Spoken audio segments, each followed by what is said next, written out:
தமிழ் சினிமாவோட முதல் 1000 கோடி படம் கூலி தான் அப்படின்னு பேசியிருக்காங்க. நான் ரொம்ப நம்பிக்கை இருக்கு.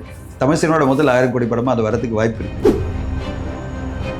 லியோ 2 மாஸ்டர் 2 தான் வந்து எடுக்கணும்னு நினைக்கிறேன். ஒரு இன்கம்ப்ளீட்டாக இருக்க மாதிரி எனக்கு ஃபீல் ஆச்சு அப்படின்னு சொன்னார் இல்லையா. லியோ 2 எடுக்க போகிறேன், லியோ தாஸ் இல்லாமல் லியோ 2 வந்தால் எப்படி இருக்கு நீங்கள் நினைக்கிறீங்க? இல்லை, அதுக்கான வாய்ப்பே இல்லை. லியோ 2ன்றது வந்து கண்டிப்பாக லலித் சார் தான் பண்ணணும். அப்போ லலித் சார் பண்ணான்னா அவர் விஜய் சார் வச்சு தான் பண்ணணும்னு ஆசைப்படுவார். ஏன்னா அவர் வந்து எந்த அளவுக்கு க்ளோஸ் விஜய் சாருக்கு நல்லா தெரியும். அது ரெண்டாவது ஒரு மாபெரும் வெற்றி அடைஞ்ச படம். அதாவது விஜய் சார் கரியர்லேயே ஹையஸ்ட் கலெக்ஷன் பண்ண படம். அந்த படத்தை வந்து வேற ஒருத்தர் வச்சு நீங்கள் நினச்சி கூட பார்க்க முடியாது. லியோ 2ன்னு சொல்லிட்டு வேற ஒரு நடிகரை வச்சு நீங்கள் வந்து எடுக்கவே முடியாது. அதனால அது என்னைக்கு நடந்தாலும் அது விஜய் சாரோட நடக்கும் தான் நான் எதிர்பார்க்கிறேன். அதுக்கு வாய்ப்பு இருக்குன்னு நினைக்கிறீங்களா? விஜய் சார் பற்றி பேசினாங்க, ரஜினி சார் பற்றி பேசினாங்க அந்த இன்டர்வியூவில். ஆனால் தமிழில் பார்த்தீங்கன்னா மாஸ்டர் 2வையும் லியோ 2வையும் வச்சு தான் வச்சுருந்தாங்க. ஸோ வந்து பவர் ஆஃப் தளபதி இப்போ தெரியுதா? அது விஜய் சாருக்கு இருக்கிற மேசிவான ஃபாலோயிங் தானே. இன்னைக்கு நீங்கள் பார்த்தீங்கன்னா ட்விட்டரில் வந்து ஹையஸ்ட் ஃபாலோயிங் ஒரு பொலிட்டிக்கல் பார்ட்டிக்கு இருக்குன்னா அது வந்து டிவிக்கு வந்து நிற்கிது. இன்னும் அரசியல் காலத்தில் ஃபுல் ஃப்ளெஜாக வரவே இல்லை. ஆனாலும் இவ்வளோ பெரிய ஃபாலோயிங் இருக்குன்னா சோஷியல் மீடியா என்பது மிகப்பெரிய ஒரு உலகம். அந்த உலகத்தில் விஜய் சாருக்கு இருக்கிற அந்த மாஸ் ஃபாலோயிங். இன்னைக்கு நீங்கள் வந்து இந்த வீடியோ லோகேஷ் கனகராஜ் வீடியோ வந்து 1 மில்லியன் தாண்டி வியூஸ் போகுது. இதுக்கு முக்கியமான காரணம் யார் நினைக்கிறீங்க? அவர் கமல் சாரை பற்றி பேசினாரு, ரஜினி சாரை பற்றி பேசினாலும் முக்கியம் கிடையாது. நம்முடைய தளபதி பற்றி என்ன பேசினாங்க அதை பார்க்கறதுக்காக அவ்வளோ பேர் வந்தப்பட்டு தான் இவ்வளோ பேர் 1 மில்லியன் வியூஸ் வருது. ஸோ இது வந்து கிளியர் கட்டாக அவங்களுக்கு தெரியணும். அதாவது எப்படின்னா இன்னைக்கு இருக்கிற சோஷியல் மீடியா உலகத்தில் அது டாப் மோஸ்ட் ஒரு ரெஸ்பெக்ட், அதாவது பெரிய ரீச் இருக்குன்னா அது வந்து கண்டிப்பாக அது டிவிக்கு தோழர்களும் நண்பா நம்பீஸ் தான். அந்த நண்பா நம்பீஸை பீட்டே பண்ண முடியாது.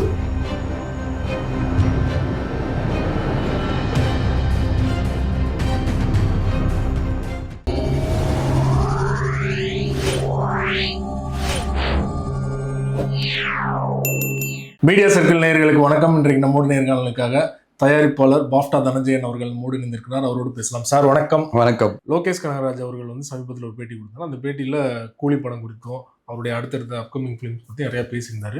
குறிப்பாக கூலி படத்தை பற்றி பேசும்போது ரஜினி சார் நிறையா புகழ்ந்து பேசியிருந்தார். அதையும் தாண்டி கமெண்ட்டில் பார்த்தீங்கன்னா தமிழ் சினிமாவோட முதல் 1000 கோடி படம் கூலி தான் அப்படின்னு பேசியிருக்காங்க இல்லையா. எந்த அளவுக்கு சார் எக்ஸ்பெக்டேஷன்? நான் ரொம்ப நம்பிக்கை இருக்கு. தமிழ் சினிமாவோட முதல் 1000 கோடி படமா அது வரதுக்கு வாய்ப்பு இருக்கு. ஆனா அதை அச்சீவ் பண்றதுக்கு நிறைய உழைப்பு வேணும். இப்போ வந்து நீங்க வந்து ஒரு படம் வந்து because of the extended cameo, இப்போ அமீர் கான் அங்கே பண்ணியிருக்காரு, இங்கே நாகார்ஜுன சார் ஒரு வில்லனா பண்ணியிருக்காரு, இங்கே கேரளாவில் ஒரு பெரிய பாப்புலர் ஆக்டர் பண்ணியிருக்காரு, இதனாலேயே ஒரு 1000 கோடி வந்துடும் அப்படின்னு சொல்லக்கூடாது. காரணம் என்னன்னா இதை தாண்டி மக்களை கொண்டு போய் ரீச் பண்ணணும். நம்ம மக்களை கொண்டு போய் ரீச் பண்ணோம்னா அந்த ப்ரொமோஷன்ன்றது மிக முக்கியமான ஒரு ஸ்ட்ராட்டஜி. இப்போ நீங்க பாத்தீங்கன்னா சொல்லுவாங்க ப்ரொமோஷனே தேவையில்லை, நல்ல படம் ஓடுன்னா. இப்போ குட் டூரிஸ்ட் ஃபேமிலிக்கு அவ்வளோ பெரிய ப்ரொமோஷன் அந்த டீம் பண்ணுச்சு பாத்தீங்களா.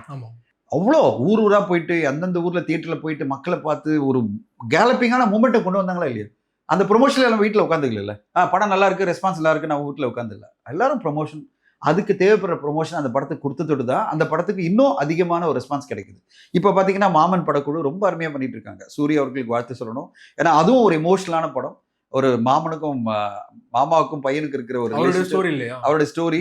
இன்னைக்கு ஊரா போயிட்டு திருச்சி பாண்டிச்சேரி எல்லா ஊருக்கு போய் ப்ரொமோட் பண்ணிட்டு இருக்காருல்ல. ஏன் ப்ரொமோட் பண்றாங்க? ஒரு நல்ல கதை வந்து ஆன் இட்ஸ் ஓன் வந்து ஆடியன்ஸை கொண்டு வந்துடுறது அப்படி எல்லாம் பண்ண முடியாது.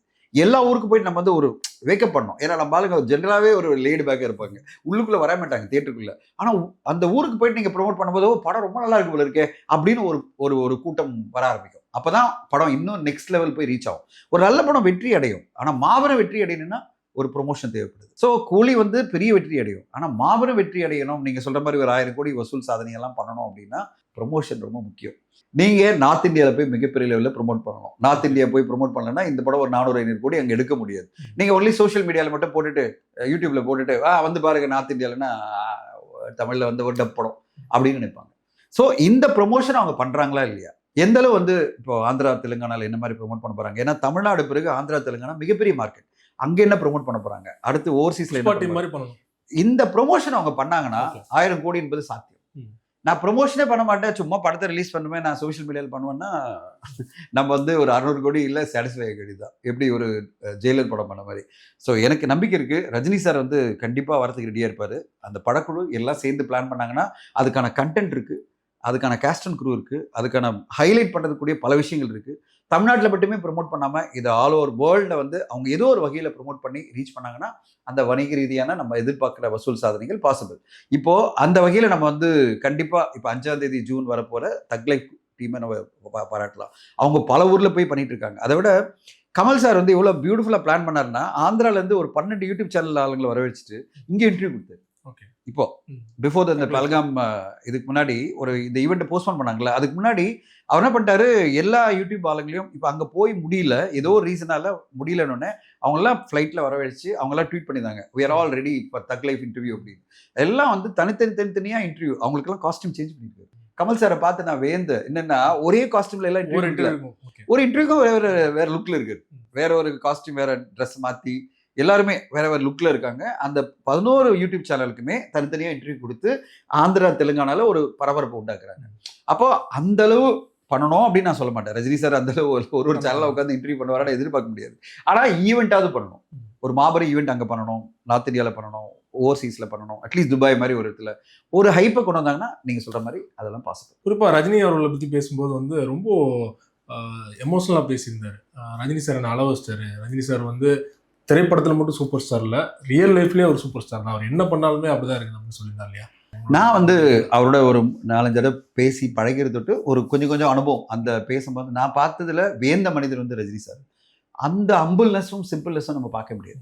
அவருடைய கேர் உங்கள் பேரில் பயங்கரமாக இருக்கும். உங்களை ஒரு இதை பிடிச்சிச்சு வச்சிங்களேன், உங்களை ஏதோ ஒரு ரீசனால் பிடிச்சிச்சுன்னா உங்களை வந்து கேர் பண்ணுவார். நீங்கள் கூட்டத்தில் இருந்தாலும் உங்களை வந்து விஷ் பண்ணிட்டு போவார். நான் பார்த்துருக்கேன். நான் வந்து ஒரு 2-3 வருஷம் கடந்த பிறகு நான் ஒரு ஈவெண்ட்டுக்கு போகிறேன். நம்ம நினைப்பல நம்மளை மறந்துருப்பாங்க, ஏன்னா ஆயிரக்கணக்கான பேர் மீட் பண்ணுறாங்க, நம்மளை எங்கே ஞாபகம் வச்சிருக்க போறாரு அப்படின்னு நம்ம நினைப்பல ரஜினி சார். நான் நினச்சி அந்த ஒரு ஃபங்க்ஷனுக்கு போயிருந்தேன். கமல் சார் ஒரு இனாகிரேஷன் பண்ணியிருந்தாங்க, அதுக்காக போயிருந்தோம். அங்கே நான் போயிட்டு ஃப்ரண்ட்டில் உட்கார்ந்த உடனே பின்னாடி உட்கார்ந்தாரு ரஜினி சார். தட்டிட்டு எப்படி இருக்கீங்க அப்படின்னாரு. எனக்கு அப்பா நம்மளை ரெக்கக்னைஸ் பண்ணிட்டாரு. அந்த ஃபோட்டோ ஒருத்தர் எடுத்திருந்தாங்க, அதை எனக்கு அமிச்சாங்க ஃபோட்டோவை. ரஜினி சார் என்னை தட்டிட்டு என்னை கேட்டார், எப்படி இருக்கீங்க, லாங் டைம் நம்ம மீட் பண்ணி. நான் வந்து ரொம்ப சந்தோஷப்பட்டேன். என்னன்னா நம்மளை ஒரு மனிதராக அவர் அங்கீகரிச்சிருக்காருல்ல. மனிதரான்னா நம்ம இருக்கோம் இந்த உலகத்துலன்னு, இல்லைன்னா பல பேர் உட்காந்துருக்கா நம்மளை எதுக்கு கேட்கணும் அப்படின்னு. நான் கேட்கறது என்ன சொல்கிற எனக்கு சாதாரணமான ஒரு மனிதராக நான் நினைக்கிறேன். என்ன அவர் ரெக்கக்னைஸ் பண்ணும்போது அவர் எவ்வளோ பேர், இப்போ ஒரு படைப்பாளி ஒரு சிறந்த படைப்பு கொடுத்தா அபிஷான் கால் பண்ணி பேசுகிறாரு. அதே மாதிரி ஒவ்வொரு படைப்பாளிக்கும் ஃபோன் பண்ணிட்டு அப்ரிஷியேட் பண்ணுறாரு. இப்போ வந்து கார்த்திக் சுப்ராஜ் அப்ரிஷியேட் பண்ணுறாரு. எல்லாருமே வாழ்த்து சொல்லணும், எல்லாருக்கும் சப்போர்ட்டாக இருக்கணும். என் கூட ட்ராவல் பண்ணுற ஒரு இயக்குனரை நான் எந்த அளவு நல்லபடியாக வச்சுக்கணும், அவரை வந்து மரியாதை கொடுத்து அவருக்கான ஒரு ரெஸ்பெக்ட், அதாவது மிகப்பெரிய லெவலில் அவரோட பயணிக்கணும் அப்படின்னு ஆசைப்படுறாருல, அதான் Rajini sir. Rajini sir is simply great. நான் ஒன்னே சொல்வேன், is simply great as a human being. ஆக்டரா, ஸ்டைலிஷா, சூப்பர் ஸ்டார் எல்லாருமே தெரியும், அதை பற்றி நம்ம பேசுறது வந்து ரிப்பீட்டு, ஏன்னா அவரை அவ்வளோ சாதிச்சிட்டாரு. ஆனால் ஒரு மனிதரா இஸ் சிம்பிளி கிரேட். ஒரு சக மனிதனை எந்த அளவு மதிக்கணும், எல்லாருக்கும் மரியாதை கொடுக்கணுன்ற ஒரு எண்ணம் இருக்குது பார்த்தீங்களா. அதுவும் எல்லாரும் நல்லா இருக்குன்னு நினைக்கிற ஒரு மனசு. அவர் வந்து நான் நல்லா இருக்கணும் மட்டும் நினைக்க மாட்டார், நீங்களும் நல்லா இருக்கணும், உங்களை பற்றியும் ஒரு கேர் எடுக்கணும்னு நினைப்பாரு.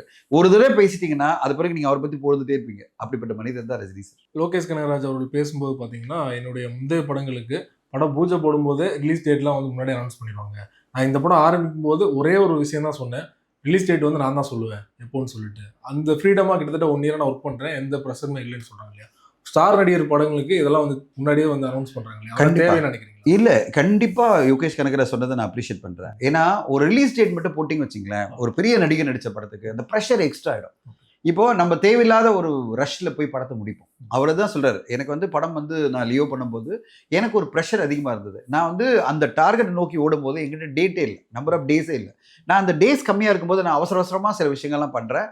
சில சேஞ்சஸ் என்னால் பண்ண முடியல, ஏன்னா எடிட் சேஞ்ச் பண்ணும்போது இல்லை பல விஷயங்கள் சேஞ்ச் ஆகும். நீங்கள் ஒரு எடிட் பண்ணிங்க வச்சிங்களேன், சேஞ்ச் பண்ணிங்கன்னா உடனே இப்போ நம்ம ஒரு வீடியோ எடிட்டே நீங்கள் பண்ணிங்கன்னா உங்களுக்கு வந்து நம்ம ஓகே லைவ்ல ரெக்கார்ட் பண்ணிட்டோம், எடிட் பண்ணி நீ தூக்கி போட்டு போகலாம். ஆனால் ஒரு படம் என்பது அப்படி இல்லை, அதுக்கு பேக்ரவுண்ட் மியூசிக் இருக்குது, சிங்க் இருக்குது, அது பிறகு வந்து நீங்கள் வந்து மிக்சிங் இருக்குது, பல விஷயங்கள் சேஞ்ச் பண்ணோம். ஒரு சின்ன போர்ஷனை ஒரு சீனை தூக்குனாலும் பல விஷயங்கள் பண்ணி அந்த படத்தை ரீவைஸ் பண்ணி நீங்கள் ஒரு தடவை பார்க்க வேண்டியிருக்கும். அப்போ அதுக்கே ஒரு 4-5 நாள் ஆகிடும்.